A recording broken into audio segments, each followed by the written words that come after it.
And the one I'll throw out there is I'm going to actually steal one of yours from earlier in this conversation, because there's a lot of ways I would weigh in on this. But I think if you are going to be a part of the wedding, think about the toast and the speech that you're going to give. I've heard so many that I think are thrown together, or someone thinks they're going to wing it, and they are painful to listen to. I don't remember anything of it other than it was excruciating as a listener.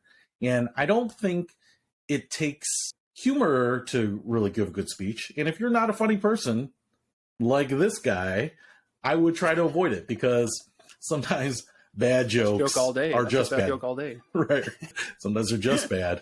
So what I would do is kind of lean into whatever your strength is. So if it is telling a story that is really meaningful, I would do that. If you've got a few minutes to tell a story that showcases what the people that you want to highlight for your audiences, I think that's a great way to do it. It doesn't have to be long. It can be short. What I would rather have is an example for some of the people who haven't had all the experiences that the people in the wedding party haven't had, to get an idea of what these people are like when we don't get to see them. So a story about how they're generous, or a story about how they were a brother or a sister to you, how they were beyond friend and a family member to you, or whatever it might be. I think those are the important, and spend a little time on it, because I think it's better to read a story off a script that is meaningful and impactful and gets the message across than just winging it. And especially when sometimes you get a little lubricated with the beverages at the wedding, things can start to fall apart. They sound better in your head